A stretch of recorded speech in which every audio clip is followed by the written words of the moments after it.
இனிமே கண்ணை மூடிட்டு கடலை எண்ணெய் வாங்கலாம். ஏன்னா மந்த்ரா கடலை எண்ணெய் இதயத்தின் தயாரிப்பு. வறுக்க பொரிக்க ஏன் எல்லா சமையலுக்கும் மந்த்ரா தான். மந்த்ரா கடலை எண்ணெய், அபார ருசி, ஆரோக்கியமான உடல் நலம். தமிழகத்தின் ஒட்டுமொத்த கண்களும் மே 4ஆம் தேதி நடக்கும் ஓட்டு எண்ணிக்கை மீது குவிந்து கிடக்கின்றன. தமிழக சிம்மாசனம் யாருக்கு என்று 4 நாட்களில் தெரிந்துவிடும். இப்போதே எக்ஸிட் போல் முடிவுகள் தமிழகத்தை பரபரப்பில் வைத்திருக்கின்றன. கிளைமாக்ஸ் நெருங்கும் நேரத்தில் மொத்த தலைவர்களும் முருகனே கதி என்று கோயில்களுக்கு படையெடுப்பது ரிசல்ட் மீதான எதிர்பார்ப்பை மேலும் எகிர வைத்துவிட்டது.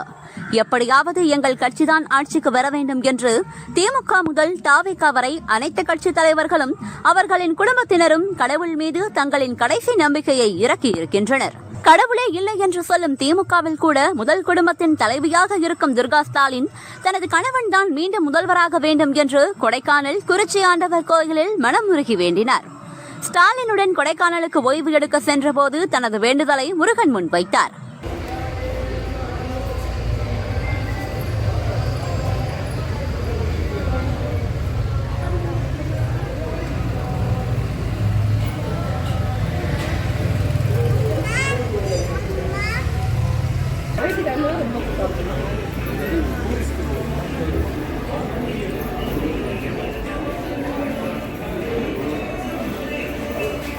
நீங்கள் குறிச்சி ஆண்டவர் என்றால் நாங்கள் பழனி ஆண்டவரிடம் செல்வோம் என அதிமுக பொதுச் செயலாளரும் முதல்வர் வேட்பாளருமான பழனிசாமி குடும்பத்தினருடன் பழனி முருகன் கோவிலில் பிரார்த்தனை செய்தார். பெயரிலேயே பழனியை சுமக்கும் தங்கள் குடும்ப தலைவர் பழனிசாமிதான் முதல்வராக வர வேண்டும், அதற்கு பழனி ஆண்டவர் மனம் வைக்க வேண்டும் என்று பழனிசாமியின் மனைவியும் மகன் மிதனும் பழனி முருகனிடம் கண்கள் குளமாக வேண்டினர்.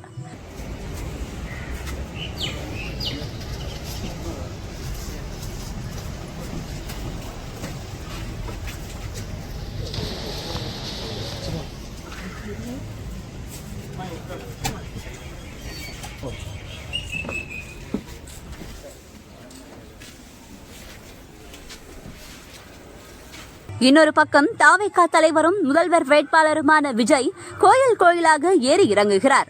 அடிப்படையில் கிறிஸ்தவரான விஜய் இந்து மத கோட்பாடுகளிலும் அதிக நம்பிக்கை கொண்டவர். திருச்செந்தூரில் வேல் ஏந்தி விஸ்வரூப கோலத்தில் தரிசனம் செய்த விஜய் இன்று மகாராஷ்டிரா மாநிலம் ஷீரடி சென்று சாய்பாபாவிடம் அமைதியாக நின்று மனமுருகி வேண்டினார்.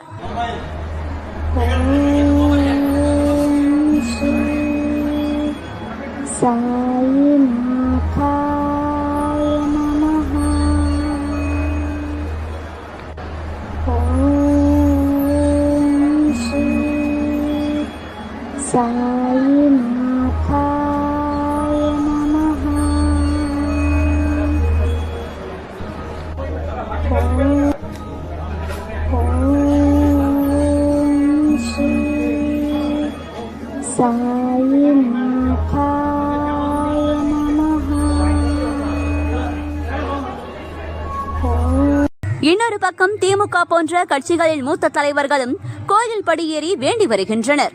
அந்த வகையில் அதிமுகவின் முன்னாள் அமைச்சர் உதயகுமார், பொள்ளாச்சி ஜெயராமன் மற்றும் தவிக மூத்த தலைவர் செங்கோட்டையன் ஆகியோர் பழனி முருகன் கோவிலில் தாங்கள் வெற்றி பெற வேண்டியும் தங்கள் கட்சி ஆட்சி அமைக்க வேண்டியும் வழிபாடு செய்தனர். அதேபோல் விஜய் தரிசனம் செய்த அதே பாணியில் திமுக அமைச்சர்கள் சேகர் பாபுவும் அனிதா ராதாகிருஷ்ணனும் திருச்செந்தூர் முருகன் கோவிலில் வேண்டுதல் நடத்தினர்.